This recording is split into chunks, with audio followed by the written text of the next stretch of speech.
Hi, I'm Alex from Iteration Games. We're making a real-time and turn-based strategy game called An Elaborate History of Chess, where you explore, expand, exploit, and exterminate your way through a tile-based world where everything is a chess piece, even if it isn't. So far I've only talked about the real-time strategy elements of the game, so let's tie up a few loose ends and then talk about how turn-based strategy comes into play.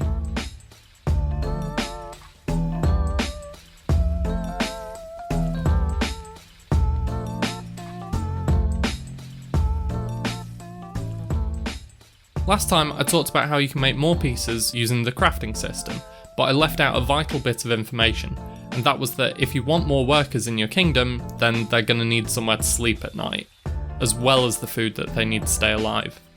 This means that when you craft new pieces, if they're not structures like castles, then you'll need space in the population cap, which I added down at the bottom of the screen. If you want to expand your kingdom, you're going to need to make more spaces for your workers to live, and that involves building castles and a fair bit later into the game, houses. Castles and houses have the home ability, so every castle in the world adds +1 to the population cap, and every house adds +3. This isn't a hard limit though. If you have a castle that gets destroyed and suddenly you have more workers than you have space for them, it's fine, you just won't be able to make any more workers till there's enough room again. Now that the game was getting a fair few things that you could craft and farm, I wanted players to have a little bit of guidance. Not necessarily something telling them exactly what to do, but something to get them going if they weren't sure what they could try next. So we added an objective system. The objective system centres around an idea of objective groups that unlock each other on completion, and you complete them by completing the objectives inside them.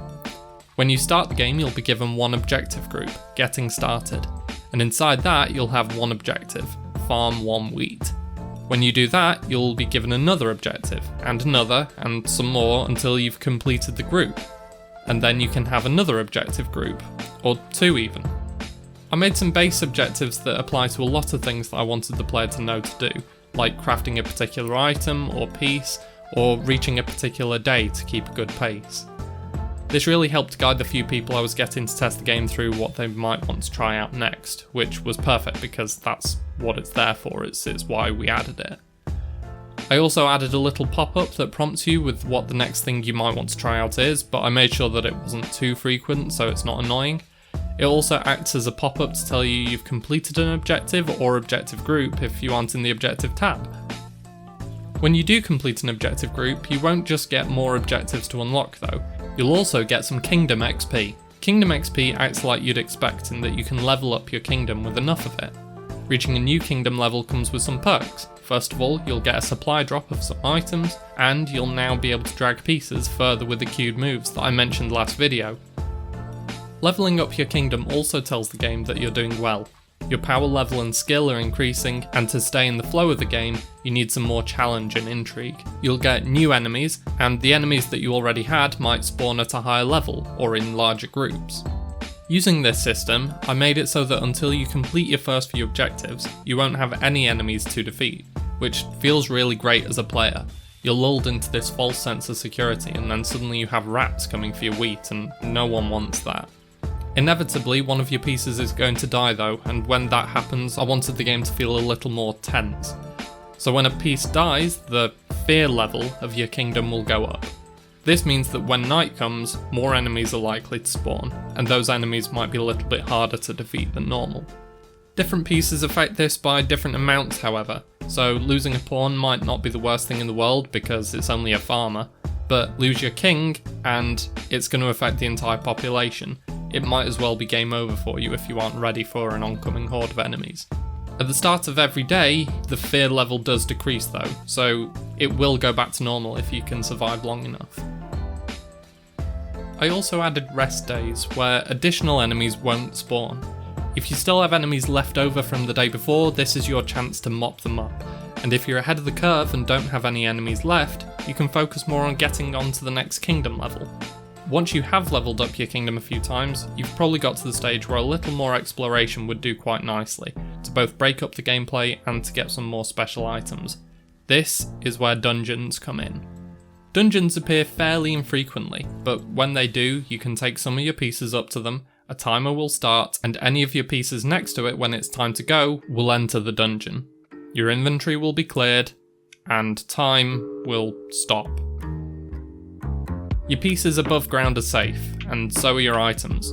I built a save system that stores all of those bits in nice little chunks that I can play about with, so things like your objectives won't reset, but your inventory will. This made it easier to build the overall save system too, which makes an autosave at the start of every new day.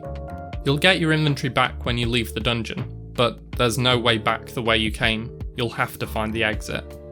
In dungeons, time works differently. Pieces don't wait around, they move as fast as you want them to. There are some caveats to that though.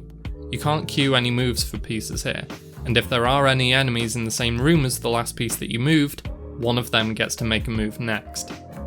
In effect, dungeons are turn-based. Enemies will stop thinking on their own, and the spirit of the dungeon will choose their moves for them, which hopefully we can get to be fairly good at playing a bit of wacky chess. Whilst exploring, you'll come across doors that look like these red pillars blocking your way. To get past them, you'll need to complete the room.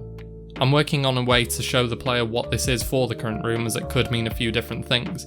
Some rooms will just need you to defeat all the enemies in there, whether it's a few enemies or a mini boss. Some rooms though might need you to complete a puzzle. I'll talk more about those in a future video, but they're quite exciting. When you complete a room, all of the doors in it will open up, and you can continue exploring. And when you find a trapdoor, you can go through to the next floor.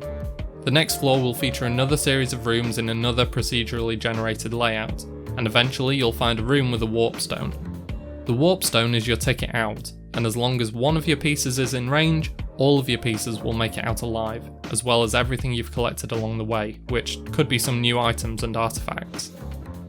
If you don't think you'll be able to make it to the warp stone though, there is actually always the option to forfeit the items you've collected, cut your losses, and leave the dungeon early with what few pieces you've got left. Either way, you get out of the dungeon, and time resumes. If you complete the dungeon, or if you've taken too many attempts to complete it, the dungeon collapses, and you'll have to wait for the next one. As I mentioned before, dungeons that spawn randomly are procedurally generated, and they're scaled based on their level.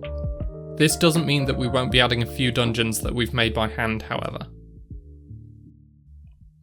If you're excited for an elaborate history of chess, or if you've got any ideas that you'd like to share, feel free to leave a comment below, and leave a like if you enjoyed the video. Check the description for links to our Discord, Twitter and Twitch channel, and subscribe if you haven't already. The game is available to wishlist now on Steam, so if you're really excited for it, please do follow the link in the description and give it a wishlist, it really helps. Thank you for watching, and I will catch you in the next one.